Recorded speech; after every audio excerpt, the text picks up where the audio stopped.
Día de la Madre en otros muchos países el día de hoy. Al final del mes, parece Nicaragua, final de mes, y también en Haití, también en otros países. Bueno, el mes de mayo es el mes de las madres.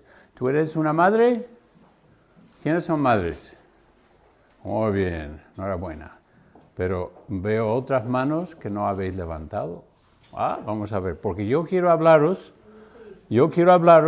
necesito tu ayuda, Mila, ¿te acuerdas? Sí. Voy a hablaros de tres de las grandes madres en las Escrituras. ¿Cuáles serían? Tres de las grandes madres de las Escrituras.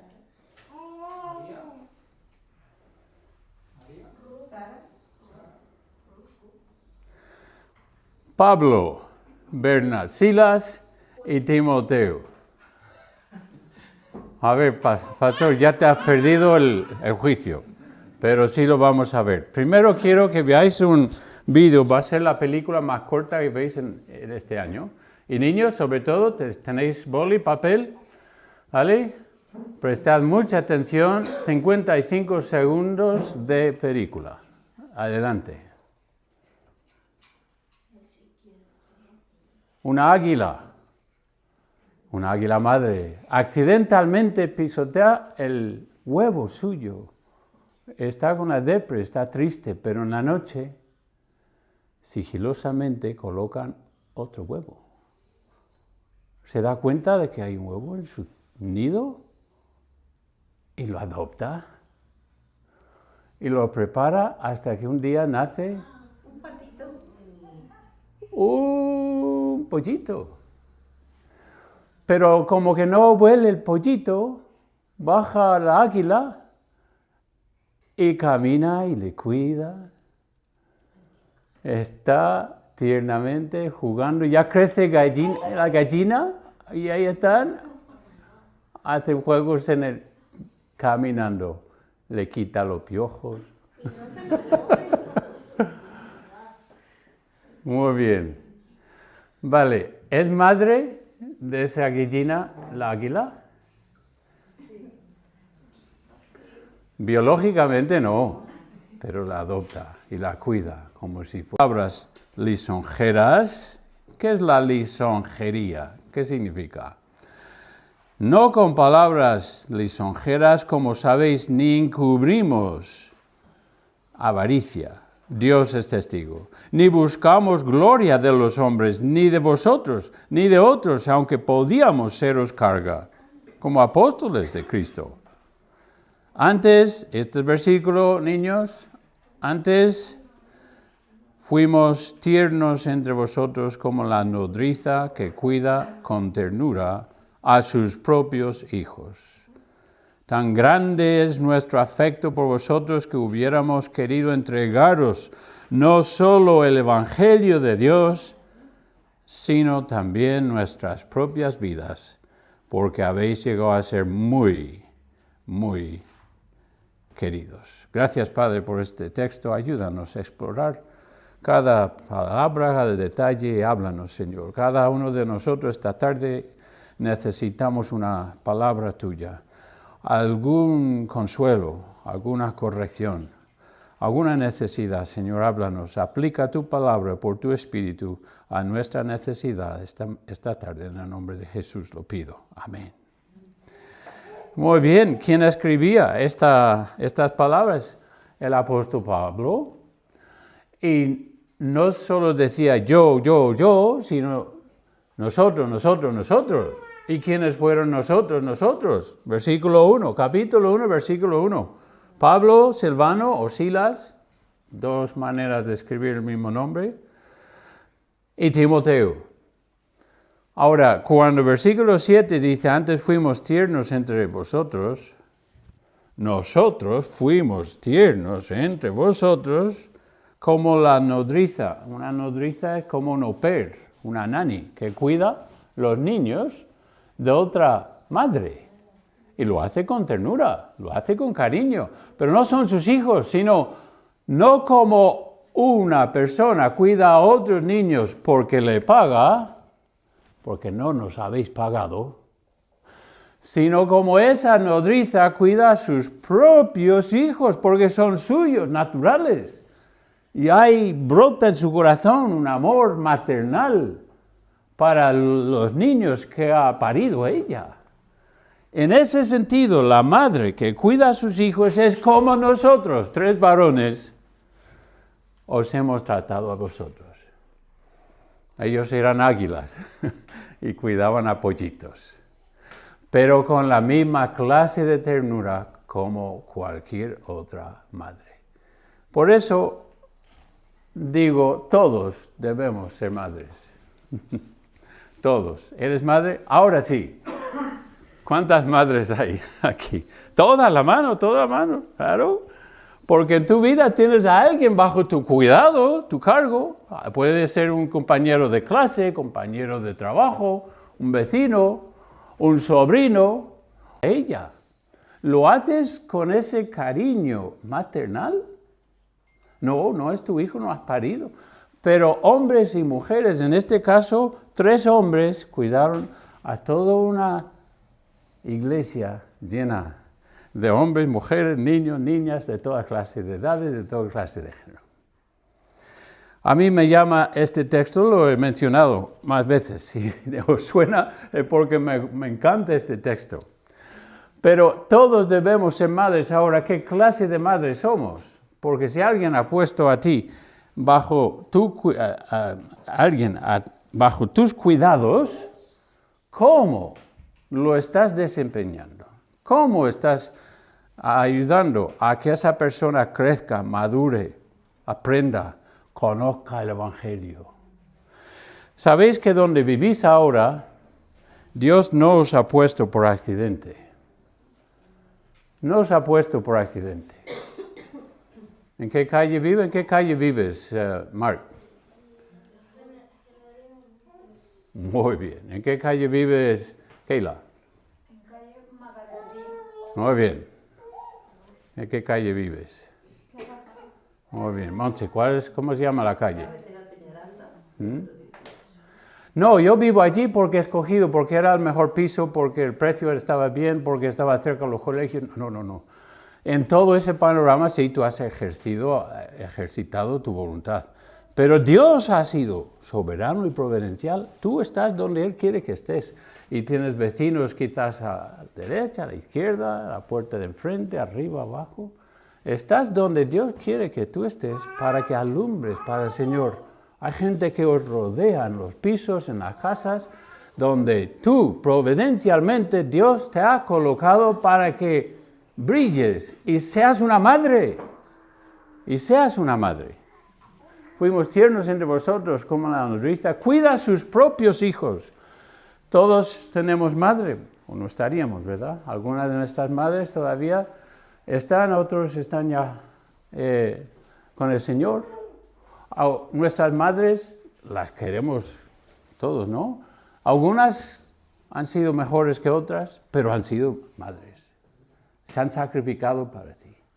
Y conocemos muchísimas historias de madres que quizás no han sido tan ideales, pero han sido nuestras madres, nos han dado vida y te damos gracias por ello, oramos y amamos a nuestras madres. La cuestión es que independiente de esa relación maternal, todos debemos llegar a ser buenas madres.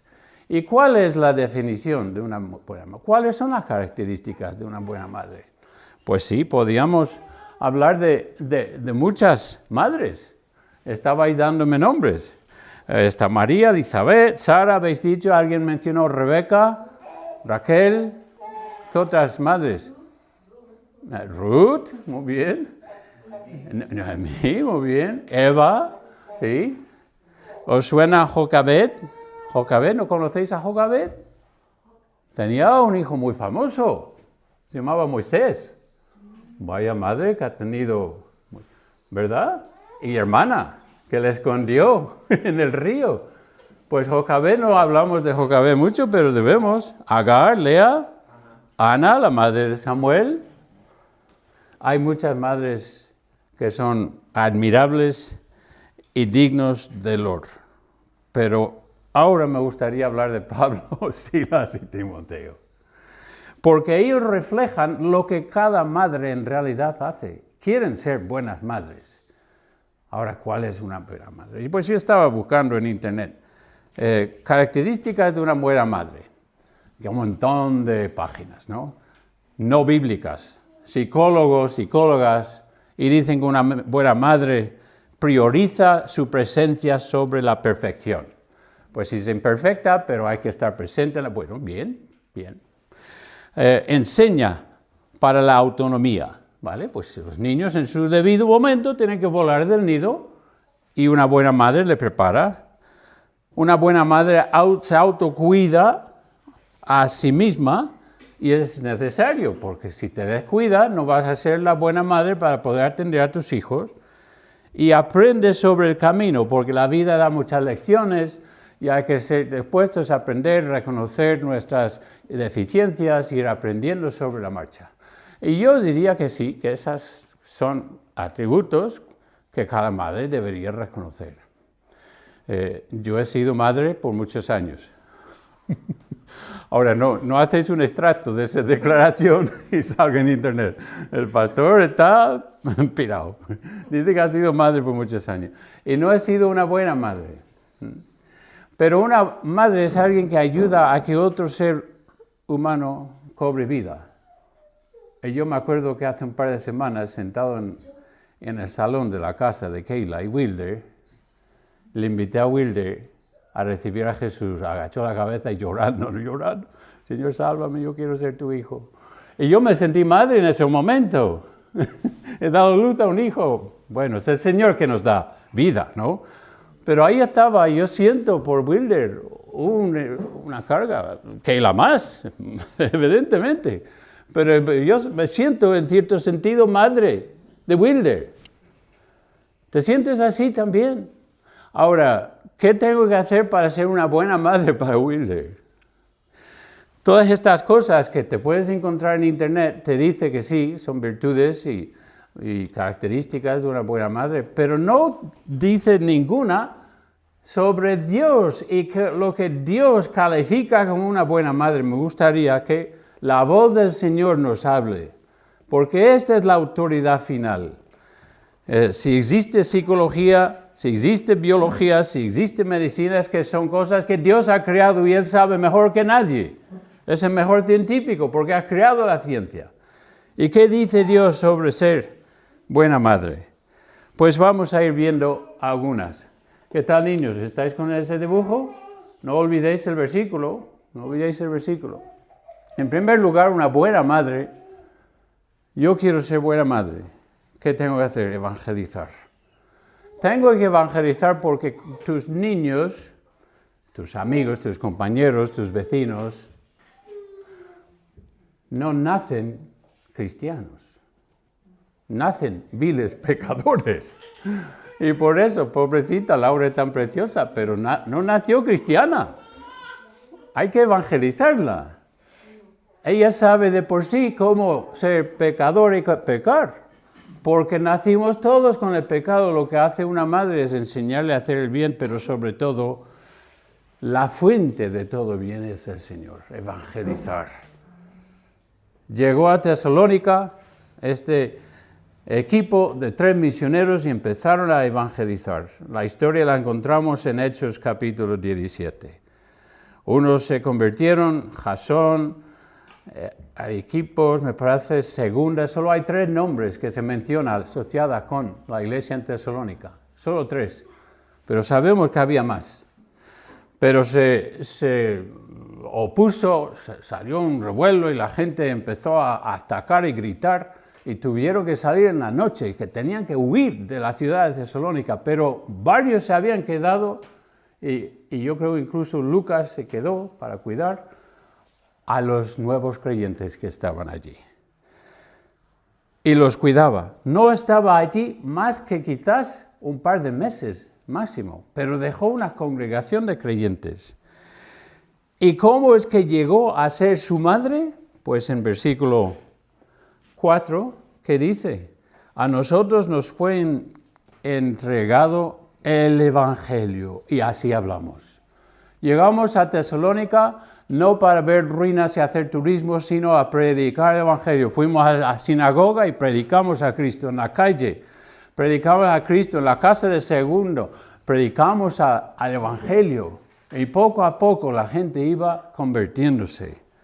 En versículo 8 dice que hubiéramos querido entregaros no solo el Evangelio de Dios, sino también nuestras propias vidas. La gente sabe, tus vecinos, tus amigos y amigas saben que si solo estás dándoles información bíblica académica o si de verdad estás preocupado por su alma. Y cuando compartes el Evangelio con alguien, hazlo con convicción, con pasión, porque necesitan escuchar estas palabras. Y no solo le estás dando el camino al cielo, le estás ofreciendo tú mismo para ser su madre, si nacen de nuevo. Dice, hubiéramos entregado nuestras propias vidas, y dice que trabajamos con fatiga y trabajo día y noche entre ellos. Querían evangelizar. Ahora, Dios nos ha dejado en el mundo, y sí, tenemos que sobrevivir, tenemos que hacer lo que haga falta para que comamos, tengamos casa, etc.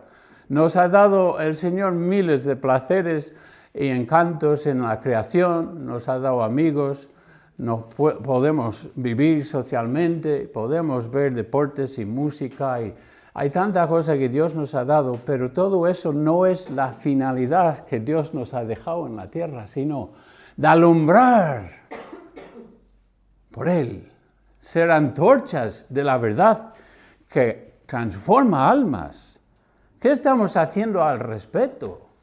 Sí, tenemos que trabajar. Y mirando atrás, el Señor me permitió, no es que hubiera querido, me permitió un montón de trabajos. Trabajaba en hospitales como celador y auxiliar. Vendía aspiradoras y extintores, casa a casa, llamando. Me ofrecía, he aspirado un montón de alfombras gratuitamente en casas de amas de casa porque quería venderles mi aspiradora. He trabajado en almacenes, he trabajado como camionero, he trabajado como obrero de construcción, he hecho 1000 cosas que me he olvidado. No quería en realidad hacerlas porque Dios me había llamado a predicar, pero tenía que dar de comer a mis hijas y a mi esposa, tenía que pagar el alquiler. Siempre y con todas las cosas que me ha tocado hacer y vivir, Dios ha querido que yo fuese lámpara para Cristo en mi entorno. Llamó esta mañana al hermano Edwin y agradecía mucho sus palabras. Dijo, pastor, el coche probablemente está siniestro total. Estoy esperando que el mecánico nos diga. Pero cuando la primera vez que salí después de la lluvia, traté de arrancar el motor y no arrancaba. Abrí el capot y al abrir el capot y mirar dentro, ¡fum!, vinieron todos mis vecinos. ¿Qué te pasa? ¿Qué pasa con el coche? Yo creo que es esto, yo creo que es lo otro. Y todo es un mecánico, todo el mundo sabe lo que ha pasado al coche, ¿no? Bueno, si quita la batería, si haces esto, si haces lo otro, vale, gracias, hermano. Y cuando no arrancó otra vez, pues otro día sacó toda la caja de fusibles, sacó todo lo que es los componentes electrónicos, lo secaba, él mismo es mecánico, arregla ascensores, así que sabe hacer todo eso. Y en todo ese odisea de tratar de arreglar su coche, los vecinos estaban allí. Y quedó con ese detalle. Habían sido la clase de vecinos que ayudaban a otros con su amabilidad, con su buena vecindad y civilidad, habían dejado huella. Y cuando se encontraron a él con necesidad, ¡fum!, vinieron todos. Decía, pastor, ¿era como una manera de dar testimonio? Sí, claro que era. Más bien era una señal que ya habían dado testimonio. Ya habían hablado de Cristo, ya habían manifestado a Cristo en sus vidas de tal manera que querían ayudar. Si tu coche se estropease y le abrieses el capot, ¿tus vecinos vendrían así, en masa? Si preguntase al vecino del tercero B en tu comunidad, ¿qué tal? ¿Cómo está ese vecino que tenéis, Silvio? ¿Qué clase de vecino es? ¿Qué me dirían? ¿Qué dirían? Porque Dios nos ha llamado a evangelizar. Ahora sí, madres y padres, nuestro encargo de cuidar esas preciosidades que nos ponen en nuestros brazos es grande, pero sobre todo no es la comida y no son pañales, es el Evangelio. Hay que entregar el Evangelio a nuestros hijos. Pero mis hijos son grandes, sí, también hay que seguir dándoles el Evangelio y mostrándoles ese ejemplo de Cristo en nosotros, la esperanza de la gloria. Y también en toda nuestra labor hay que buscar agradar a Dios. Versículo 4 dice, no como para agradar a los hombres, sino a Dios que prueba nuestros corazones. Ahora, ¿por qué puso eso? Porque Dios prueba nuestros corazones. Porque a veces, a ojos de los demás, somos muy buenas personas. Y hacemos las cosas con total desinterés y para el bien de los demás. Pero el Señor sabe, lee y entiende nuestras motivaciones. Y a lo mejor lo hacemos egoístamente. Lo hacemos, estoy recordando de Luis en la iglesia de Toledo. La hermana Hilda le encontró estaba en el mismo autobús en Valladolid. No sé si conocéis al diácono de la iglesia en Valladolid. Peruano, sí. Y Hilda, como hace todo a todo el mundo, donde esté, en el parque, en el autobús, le dio un tratado. ¿Qué tal, amigo? Yo me llamo Hilda, te invito a la iglesia. Cogió el tratado y Hilda no pensó más. Hasta el domingo que se presentó ese señor, le había dado un tratado en el autobús y se presenta en la iglesia. Pero el mismo Luis dice, no, yo fui a la iglesia porque estaba empezando una empresa de construcción y pensé, asociándome con ese grupito de personas, tendría clientes, haría contactos y crearía una red de personas que me llegarían a contratar. Él mismo lo dijo. Pero él entró atrajeado y tal a la iglesia y a ojos de todo el mundo, que ha venido a adorar al Señor con nosotros, bienvenido. ¿Cómo te llamas, Luis? Bienvenido. Dios conoce nuestros corazones. Ahora, gracias a ese tratado, encontró mucho más que clientes, porque no creo que nadie en la iglesia la haya contratado. Su trabajo, su empresa va de viento en popa, pero allí encontró a Cristo y es seminarista, es estudiante mío, predica, es diácono y quiere ser utilizado para el Señor en proclamar el Evangelio. Dios sabe cuáles son nuestras motivaciones, prueba nuestros corazones, ve el por qué hacemos las cosas, no solo lo que hacemos. Y hacemos lo que hacemos para los demás, para que otros nos aplauden. Buscamos aplausos, elogios, ¡ay, qué bueno! Siempre me encuentro incómodo cuando después de una conferencia, una prédica, la gente me dice, ¡ay, qué bien, que me ha llegado muy bien! Pues gracias, pastor. Suelo decir a Dios la gloria, porque no es mérito mío, yo simplemente he trabajado. Yo soy un siervo inútil al final, Dios me ha utilizado. Me encuentro incómodo, entiendo que quieren agradecerme porque de verdad Dios me utilizó para bendecirles. O eso creo, porque a veces al pastor le decimos todas las cosas que creemos que el pastor quiere escuchar. ¡Ay, qué buena prédica, pastor! Cuando al final es lisonjería. ¿Qué es lisonjería? No os hemos venido con palabras lisonjeras. La lisonjería es una mentira, porque es la falsa adulación, es la falsa alabanza, ¿no? Y cuando decimos, ¡ay, qué bien te veo, qué delgado! Pues has perdido peso. En realidad, vemos la misma persona como siempre. Le estamos adulando falsamente para quedar bien o para pedir algún favor. Esa lisonjería es otra mentira. Y no tenemos que ser así, madres y padres. Tenemos que ser sinceros y buscar que vean alguien o no a lo que hacemos de nuestras puertas para adentro, si vean otras personas o no, Dios sí. Y buscamos sobre todo agradar a Dios. E igual agradando a Dios a veces nos atrae la crítica de los hombres. ¿Estamos dispuestos a aguantar la crítica cuando nos toca escoger agradar a Dios o al hombre? Y cuando digo al hombre, hablo de personas en nuestro alrededor. Sobre todo cuando éramos jóvenes, algunos si todavía lo sois, la presión social es tan grande que haremos cualquier cosa para quedar bien. ¿Por qué te vistes de esa manera tan gótica? Ah, no, pero papá, es lo que se lleva. Es lo que se lleva, todo el mundo lo lleva.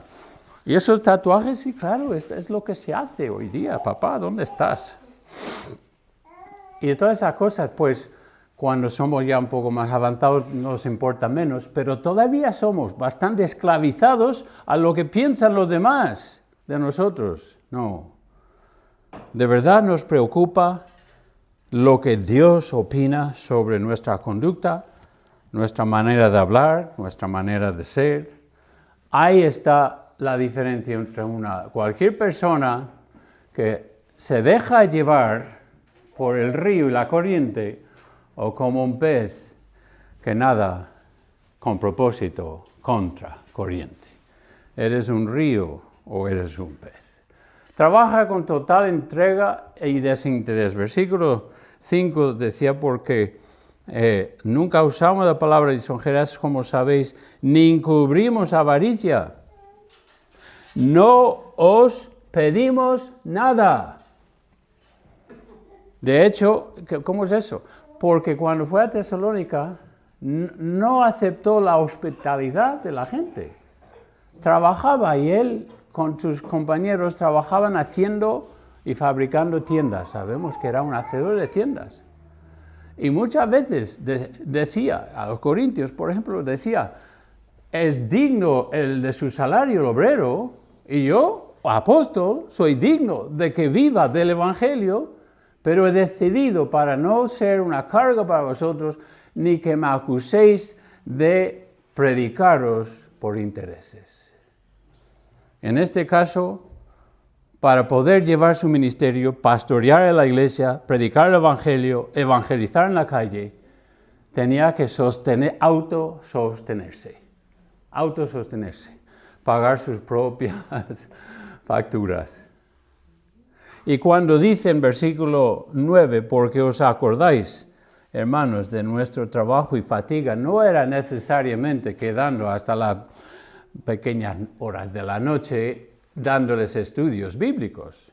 Es que estaba quedando toda la noche trabajando para que de día podía dedicarse a amonestar, enseñar y predicarles. Su trabajo era trabajo de cualquier jornalero. Él también trabajaba en lo secular, como muchos de nosotros, y la gran mayoría de los pastores en España. Pero, ¿quién haría eso? Una buena madre. Una buena madre se deja la piel en el campo por sus hijos. Hará trabajos, 3, 4, 5 trabajos, de noche, de día, de cualquier cosa que le presente para poder sostener a sus hijos. Estamos tan entregados a nuestros hijos espirituales. Qué feliz veía a esa águila jugando con su gallina, con su hija. Podía estar volando por encima de las montañas en las nubes, pero ahí estaba abajo, pateando con esas enormes alas, corriendo con su hija. ¿Estamos dispuestos a hacer eso? Ama, alimenta, cuida y protege a sus hijos, versículo 7. Éramos tiernos, porque lo que hace una nodriza es cubrir todas las necesidades de sus hijos. Hay que cambiar sus pañales, hay que atenderles cuando gritan y cuando lloran, ¿verdad, Melissa? Y cuando lloran. Cuando están aburridos, cuando tienen la cólica, cuando no duermen en la noche y tú pasas toda la noche en vela porque la niña no se duerme. Cuando te llama a las tantas de la mañana, en la madrugada, pastor, es que tengo un problema. No pasa nada, ¿qué necesitas? Ahí voy a estar.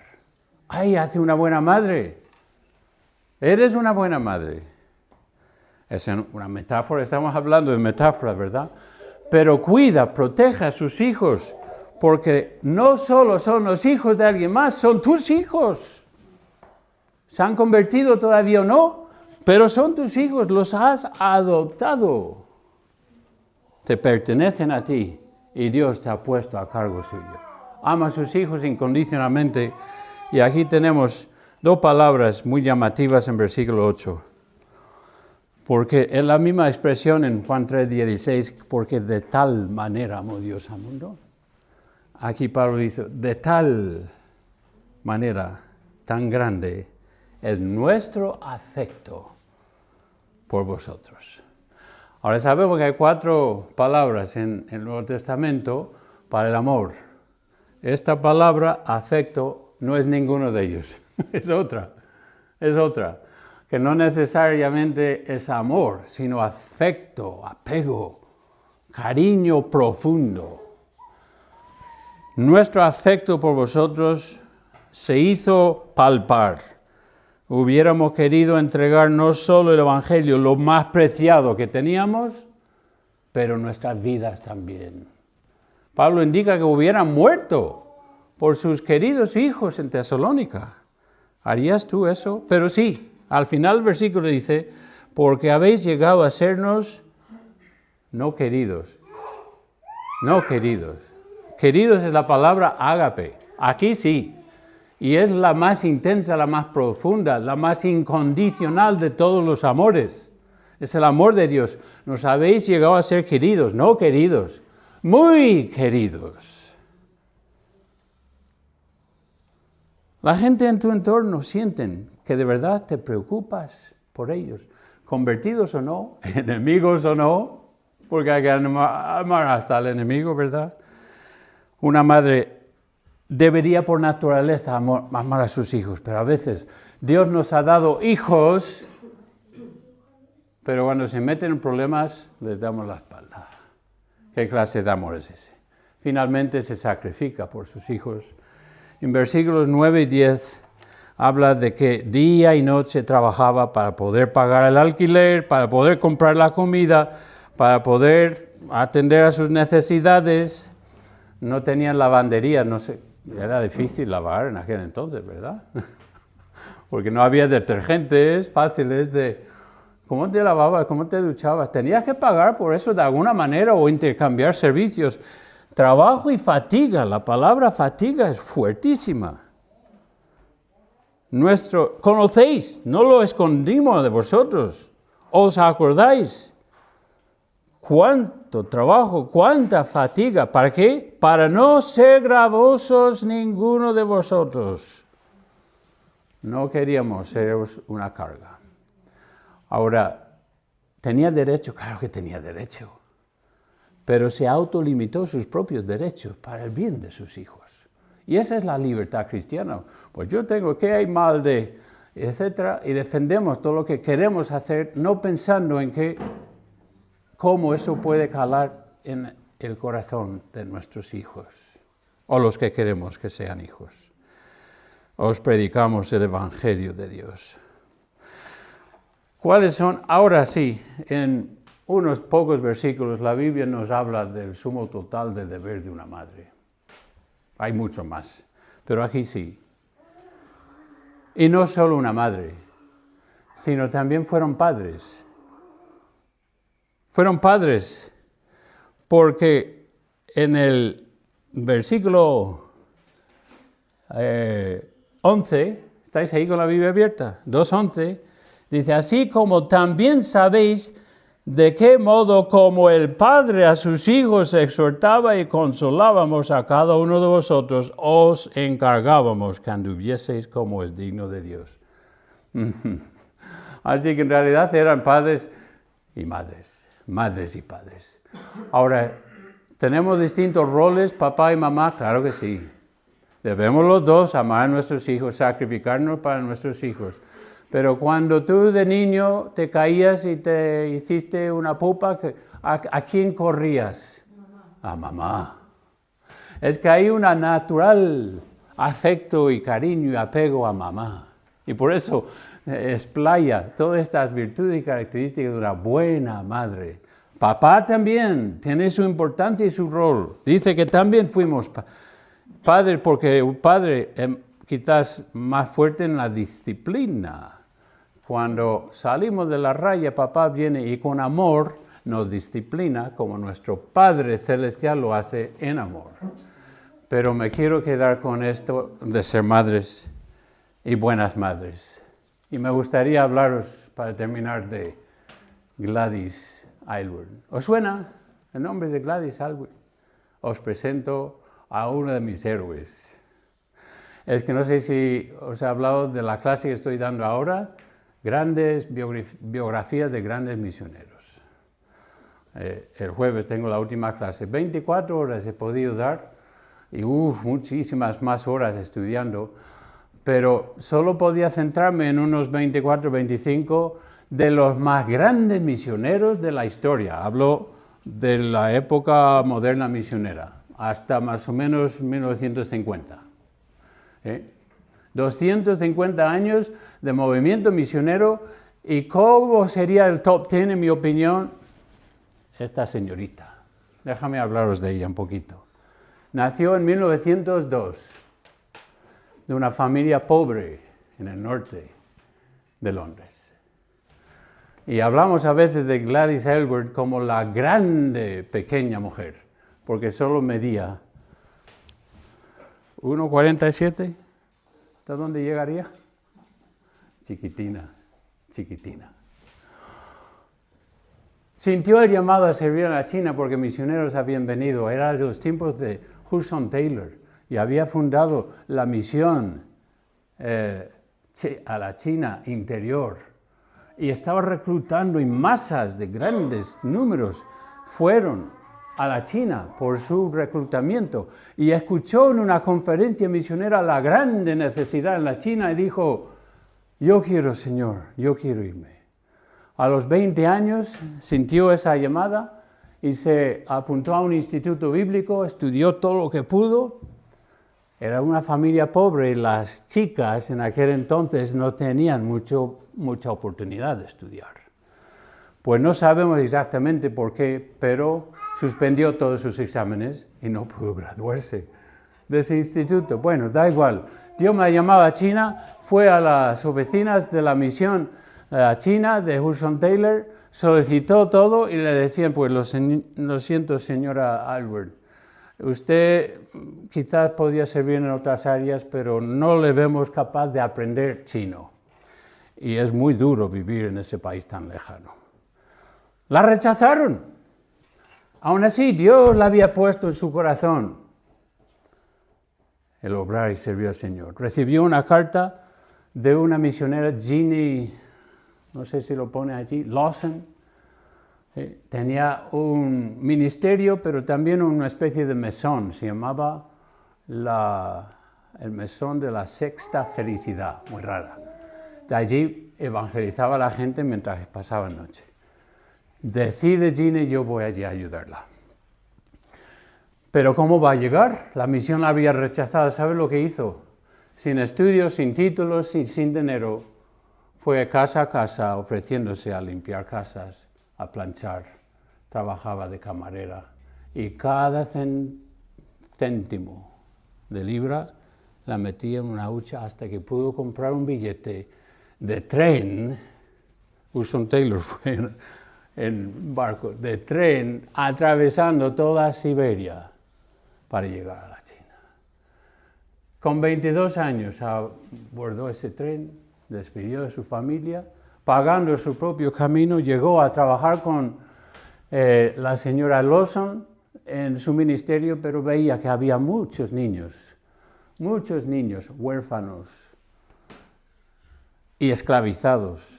De hecho, con el poco de dinero que tenía, porque cuando llegó ya había sido atacada en el tren, perdió su pasaporte, cuando llegó por fin a la China, tuvo que saltar por la ventana del tren para escaparse. Bueno, 1000 cosas que no tengo tiempo a contar. Llegó por fin con su ropa y punto, sin dinero, sin pasaporte.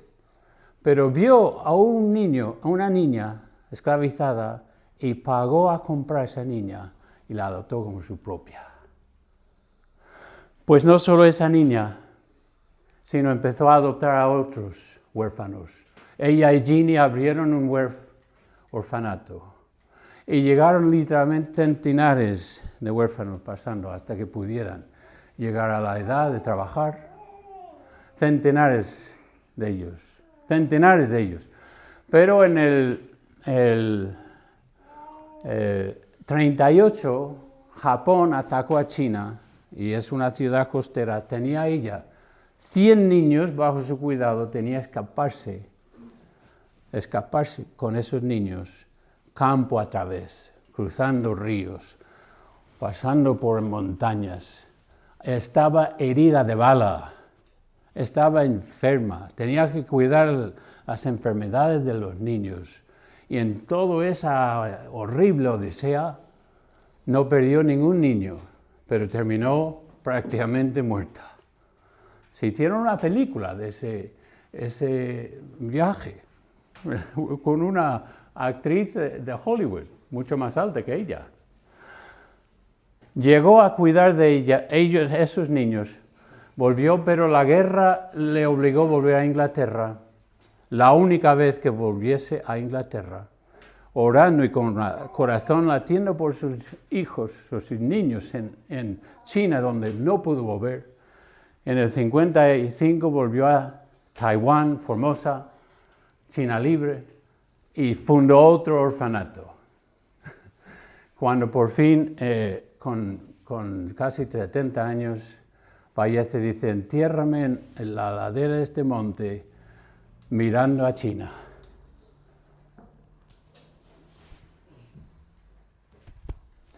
Lo curioso de Gladys Aylward es que nunca se casó, nunca tuvo hijos, pero centenares de niños chinos la llamaban mamá.